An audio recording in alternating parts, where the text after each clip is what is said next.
अस्सलाम वालेकुम, सत श्री अकाल। मैं हरमीत सिंह और आप देख रहे हैं आपका अपना YouTube channel Harmeet Singh speak. सबसे पहले बात करेंगे इस वक्त इसराइल ने क्या खोया क्या पाया लेबनान की इस जंग में, वो बताएंगे इसी व्लॉग में। जबकि कुछ और कार्रवाइयां मजम्मत की जानिब से की गई है, वो भी इसी व्लॉग का हिस्सा है। लेबनान में कुछ लोग लौट के आना शुरू हो चुके हैं, शाम की क्या तफसीलात है वो भी बताएंगे इसी व्लॉग में। आप सबका बहुत शुक्रिया जिस तरीके से आप हमारे साथ जुड़े।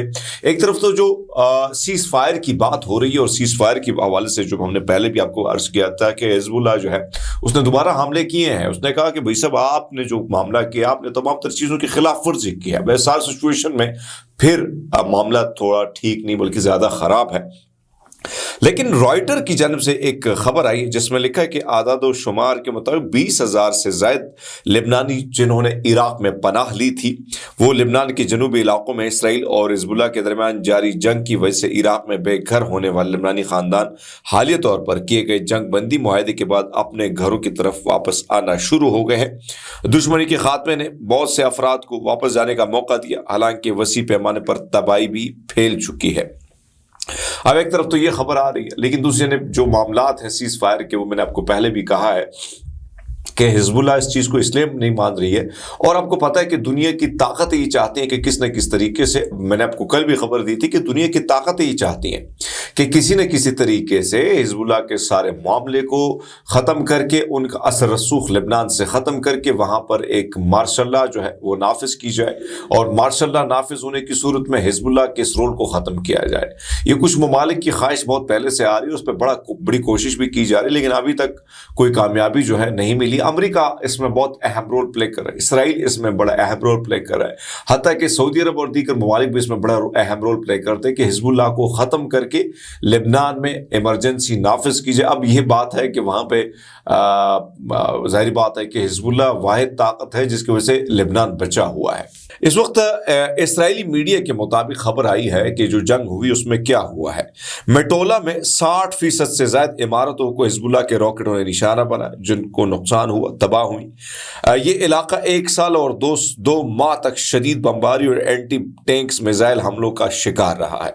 इस्राएली मीडिया ने मजीद ऐलान किया कि मेटोला के हिजबुल्लाह की कार्रवाई की वजह से शदीद नुकसान पहुंचा और ये पूरा इलाका एक खंडर में तब्दील हो गया। इस अलावा यानी मेटोला में 450 से ज़ायद घर कम से कम 60% जो है वो तबाह हो चुके हैं। मेटोला के मेयर डेविड ओजोले ने इलाके के मौजूदा सूरत हाल की वजाहत करते हुए कहा कि हम इस वक्त बहुत पेचीदा सूरत हाल से हैं। हम इस वक्त जो है मेटोला यानी क्या बचा है क्या तबाही है, इस हवाले से तो हम चीज़ों के आदाद शुमार को इकट्ठा कर रहे हैं। लेकिन उन्होंने ये बताया कि मुख्तलिफ जगहों का उन्होंने मुआवजा किया और फिर कहा कि ये इलाके यानी कुफार केला ओत्सिया। अजोले ने यह भी कहा कि 100 घरों में कम से कम 75% मुतासर हुए और ज़्यादातर नुकसान जो है वो बड़े, उसको ज़रूरत है बड़े काम की। इसके अलावा शुमाल में 20,000 नुकसानात के दावे दायर किए गए। उन्होंने मजीद कहा कि मकबूजा शुमाल में होने वाले नुकसानात की कीमत 2 अरब शेकल ज़्यादा यानी $550 मिलियन से ज़्यादा है। तो एक तरफ तो ये सिचुएशन है। दूसरे ने आपको बताते चले कि हमास के सरबराह ने जो है डोनाल्ड ट्रंप को जवाब दे दिया है, और डोनाल्ड ट्रंप के इस जवाब के बाद जो है खबर आई है हमास के सियासी ब्यूरो के सीनियर रुकन अमरीकी सदर जो है डोनाल्ड ट्रंप, जो अब हालिया दिनों में उन्होंने बयान दिया था बड़ा सख्त किस्म का कि अगर इनको रिहा नहीं किया जाता है तो वो क्या करेंगे, वो तबाह कर देंगे, जहन्नुम बना देंगे। वैसे भी तो आपने क्या बना दिया अमेरिका और इसराइल और बरतानियन ममालिक ने। डोनाल्ड ट्रंप की इस धमकी के बाद बासिर नईम, जो हमास के सियासी ब्यूरो के सीनियर रुकन हैं, उन्हें अमरीकी सदर मुंतखब डोनाल्ड ट्रंप के हालिया बयान पर रद्द-ए-अमल देते हुए एक बयान जारी किया, जिसमें ट्रंप ने गजा की कैदियों की जो फौरी रिहाई है ना होने की सूरत में दफा यानी जहन्नम की कहा गया, मैं इसको जहन्नम बनाऊंगा। नईम ने ट्रंप के इन बयान पर शदीद तनकीद और कहा कि इस तरह के पैगामात इसराइल के वज़ीर-ए-आज़म नेतन्याहू के लिए आपको भेजने चाहिए थे। अपने रद्द-ए-अमल में नईम ने कहा कि हमास समझता है कि ट्रंप का पैगाम दरअसल बुनियादी तौर पर नेतन्याहू और उनकी हुकूमत की तरफ से है। उन्होंने इसराइली क़यादत पर यह इल्ज़ाम आयद किया कि वो मुज़ाकरात को अपने सियासी और नज़रियाती मफादात के लिए पर्दापोशी के तौर पर इस्तेमाल कर रहे हैं। और फिर उन्होंने कहा है کہ ڈونلڈ ٹرمپ کی اس بیان کی ہمیں کوئی پرواہ نہیں ہے، اور ڈونلڈ ٹرمپ جو ہے اس نے پہلے بھی پورا امریکہ اپنا اسلحہ استعمال کر رہا ہے، اور اس سارے اسلحہ استعمال ہونے کے باوجود آپ نے جو ہے اگر آپ پھر بھی سپورٹ کریں تو کریں، ہم اپنا کام جاری رکھیں گے۔ اس وقت اگر بات کریں، فلسطینی مزاحمت کاروں نے غزہ کے پٹی میں مختلف جنگی محاذوں پر اسرائیلی قابض فوج کے خلاف اپنی کارروائیاں جاری رکھی ہوئی۔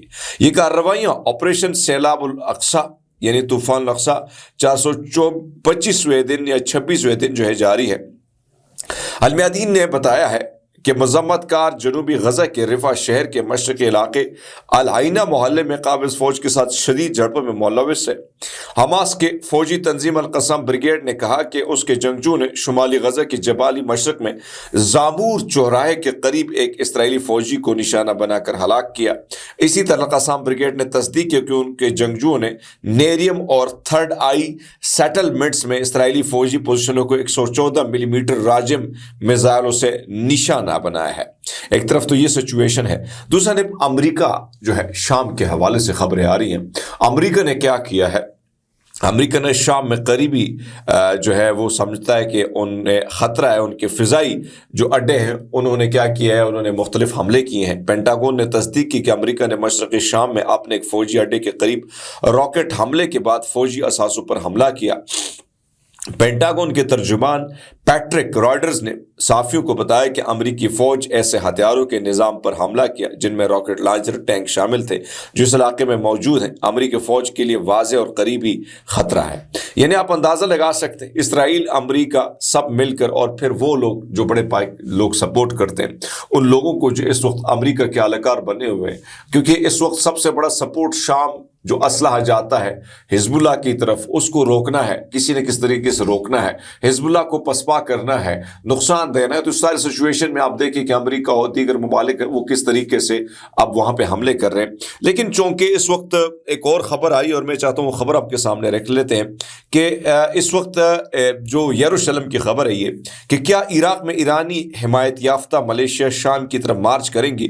عراق کے کتائب حزب اللہ جو ہے ان کے 22 ستمبر 2024 کے دمشق شام میں کمانڈر کی تدفین میں شرکت کر رہا جو ایک حملے میں مارا گیا تھا۔ عراقی ملیشیا جو ہے وہ شام بھیجنا ایران کا طریقہ کار ہو سکتا ہے۔ اب یہ خطرہ ہے، میں آپ کو بتا دیتا ہوں، خبر کی تصدیق کر لیتا ہوں، یعنی اس کا تجزیہ دیتا ہوں۔ اب معاملہ یہ ہے کہ کئی ٹھکانوں پر روس نے، چائنا بھی میدان میں آ گیا ہے، اور اس ساری سچویشن میں اگر آپ اندازہ لگا لیں تو ایک طرف ترکی، عرب ممالک، پھر اسی طرح اسرائیل، امریکہ، برطانیہ، یہ ایک طرف ہے، دوسرے عراق، ایران، خاص کر جو ہے لبنان اور جو یمن ہے یہ دوسری طرف ہے، اور یہ شام کے بچاؤ کے لیے جو ہے ڈٹ کے کھڑا ہے۔ تو پھر آپ اندازہ لگا لیں کہ کون کیا کرنا چاہتا ہے، کس کے کیا مقاصد ہے، اور کون جو ہے کس گریٹر اسرائیل کی تقویت دینا چاہتا ہے، یہ آپ اس سے زیادہ سمجھدار ہیں۔